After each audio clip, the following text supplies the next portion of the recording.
লাইভে আছেন সবাইকে অনুরোধ করব সবাই একটু লাইভটা শেয়ার করে দিবেন।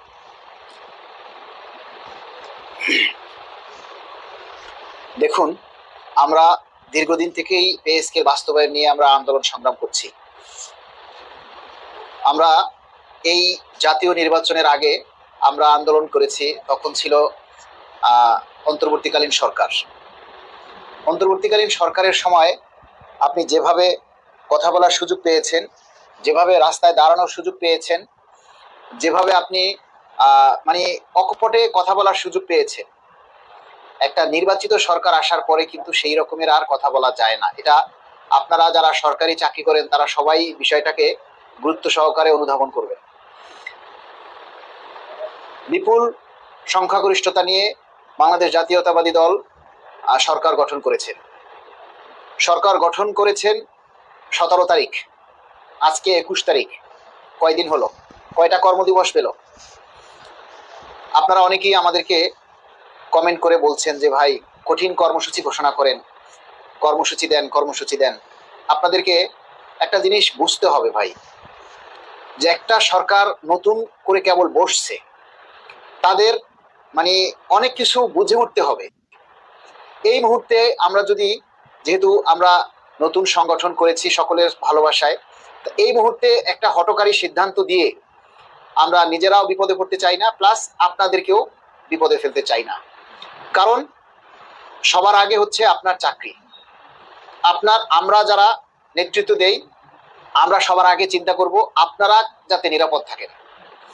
কারণ আপনারা ঢাকা এবং ঢাকার বাহিরে বিভিন্ন জায়গায়, জেলা উপজেলায় যারা চাকরি করছেন, আপনারা আপনার অবস্থার কথা আপনি ভালো বোঝেন। আপনার অফিসে আপনার সুযোগ সুবিধা কতটুকু আপনি পাচ্ছেন সেটা আপনারা ভালো বোঝেন।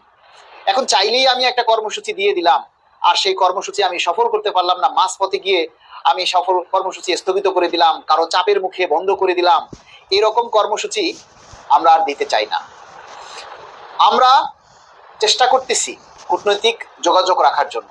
যে সকল নেতারা আমাদের পূর্বে আমাদের দাবির সাথে একাত্মতা পোষণ করেছেন, আমাদের আন্দোলন সংগ্রামে আমাদের পে স্কেলের দাবির সাথে আমাদের পক্ষ হয়ে কথা বলেছেন, বিশেষ করে অর্থ প্রতিমন্ত্রী জুনায়েদ সাকি ভাই, এবং আছেন সাবেক ডাকসু বিপি নুরুল হক নূর ভাই। আপনারা জানেন দুজনেই এখন প্রতিমন্ত্রী হয়েছেন।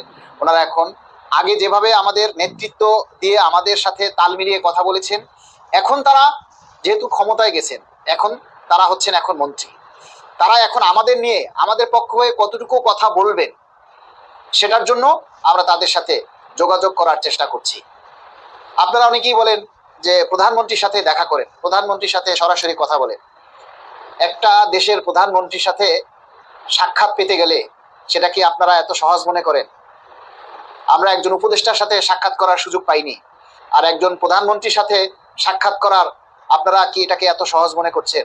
তবুও আমরা হাল ছাড়বো না, আমরা চেষ্টা চালিয়ে যাচ্ছি যাতে কোনো চ্যানেলের মাধ্যমে বা কোনোভাবে আমরা যাতে মাননীয় প্রধানমন্ত্রী অথবা সংশ্লিষ্ট কর্তৃপক্ষ কারোর সাথে আমরা যাতে মত বিনিময় করতে পারি, আলোচনার মাধ্যমে আমাদের দাবির কথাগুলি আমরা জানান দিতে পারি, আন্দোলন সংগ্রাম ছাড়াই যদি আমাদের দাবির কথাগুলি আমরা সরকারের কাছে পৌঁছাতে পারি এবং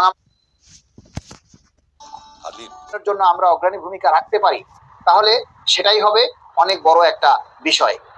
তাই আমি আপনাদেরকে অনুরোধ করব, অধৈর্য হয়েন না ভাই। আপনারা তো অন্তর্বর্তী সরকারের সময়, পুরোটা সময় আমরা দেখেছি তারা পে স্কেলের গেজেট দিবে বলে একেবারে নির্বাচন ঠেকিয়ে গেছে, তারপরও কিন্তু আমাদেরকে তারা সেই পে স্কেলের গেজেট দিয়ে যায়নি। এখন নির্বাচিত সরকার এসেছে, সরকারের কাছে আপনারা সবাই সোশ্যাল মিডিয়াতে অ্যাক্টিভ থাকেন। আমরা আজকেও, আমি এবং আশিক ভাই আজকেও অর্থ মন্ত্রণালয়ের একজন সচিব মহোদয়ের সাথে কথা বলেছি। তিনি আশ্বাস দিয়েছেন যে ঈদের আগে হয়তো পে স্কেলের গেজেট সম্ভব নয়। এটা আমরা আন্দাজে একটা কথা বললাম যে ঈদের আগে পে স্কেলের গেজেট দেন। স্যার স্পষ্ট জানিয়েছেন যে ঈদের আগে পে স্কেলের গেজেট দেওয়া সম্ভব নয়, তবে আলোচনা চলছে এবং অর্থ মন্ত্রণালয়ের অর্থ সচিব মহোদয়ও আমাদের পে স্কেলের ব্যাপারে পজিটিভ আছে, যেটা আমাদের মানে ইন্টারনাল, যেটা আমরা তথ্যসূত্রে, বিশ্বস্ত সূত্রে যেটা জানতে পেরেছি, যে আমাদের অর্থ সচিব মহোদয়ও পে স্কেলের জন্য সরকারকে তাড়া দিচ্ছেন। কিন্তু আমরা চাই আপনারা আমাদের এই দাবিগুলি সোশ্যাল মিডিয়াতে আরো বেশি করে তুলে ধরুন। এই মুহূর্তে যেহেতু সরকারের সময় একেবারেই মাত্র 5 দিন সময় অতিবাহিত হয়েছে, এই সময় আমরা কোনো কর্মসূচি দিয়ে সরকারকে বিভ্রান্ত করতে চাই না। আমরা নিজেরা বিপদে পড়তে চাই না, আপনাদেরকেও বিপদে ফেলতে চাই না। তবে হ্যাঁ, ঈদের পরবর্তীতে আমরা এই কয়টা দিন আমরা আরো অনেক কিছু বুঝে উঠবো। তবে ঈদ পরবর্তী সময় আমাদের কর্মসূচি আসবে ইনশাআল্লাহ। আমরা শুরুতেই একেবারে কঠিন কর্মসূচি দেওয়া যাবে না, আস্তে আস্তে আমরা চিন্তা করব, আমরা সরকারের সাথে মত বিনিময় করার চেষ্টা করব, সেইভাবেই আমরা আমাদের লক্ষ্যে আমরা পৌঁছানোর চেষ্টা করব। যেহেতু আমরা অনেক দূরে আগাইছি, এই মুহূর্তে আর কিছুটা দিন এখন আমাদের তকদির খারাপ ভাই, যেটা সবচেয়ে বড় কথা হচ্ছে আমাদের তকদির খারাপ, এটা হলো সবচেয়ে বড় বিষয়। তাই আমরা চাইলেই যখন তখন যা খুশি করতে পারি না, কেননা আমরা গার্মেন্টসে চাকরি করি না। আমরা যদিও গার্মেন্টসের চাইতে বেতন কম পাই, কিন্তু আমরা গার্মেন্টসে চাকরি করি না। আমরা যেহেতু একটা সরকারের নিয়ম নীতির মধ্যে চাকরি করি, গার্মেন্টসে যারা চাকরি করে তারা আন্দোলন করে আজকে চাকরি গেলে কালকে আরেকটা গার্মেন্টসে গিয়ে চাকরি নিতে পারবে। কিন্তু আপনি তো সরকারি চাকরি করেন, আপনার চাকরিটা যদি চলে যায় তাহলে আপনি তো যাই আরেকটা সরকারের অধীনে চাকরি নিতে পারবেন না, দেশে তো আরেকটা সরকার নাই, তাই না? তাহলে আপনাকে তো সেই বিষয়টাও আপনাকে ভাবতে হবে, বুঝতে হবে। আগে আমাদের সরকার কিরকম, সরকার আমাদের প্রতি কতটা সহনীয়, আমরা আন্দোলন সংগ্রাম দিলে সেটা সরকার কিভাবে গ্রহণ করে, সেটার ফিডব্যাকটা কি আসে, বিষয়গুলি আমাদেরকে একটু বুঝতে হবে। আপনারা আমাদের উপরে একটু ভরসা করুন, একটু সময় দিন, আর সোশ্যাল মিডিয়াতে বেশি বেশি অ্যাক্টিভ থাকতে হবে। আমাদের দাবির কথাগুলি বেশি বেশি করে প্রচার করতে হবে। একটা বিষয় স্যার স্পষ্ট বলেছেন যে আপনারা ভালো করে জানেন যে বাচ্চা না কাঁদলে কিন্তু মা দুধ দেয় না, এই কথাটা কিন্তু আপনারা সবাই জানেন। তাই আমি আপনাদের সবাইকে অনুরোধ করবো যে ভাই, সবাই আমরা সোশ্যাল মিডিয়াতে যার যার অবস্থান থেকে আমরা দাবিগুলি তুলে ধরি।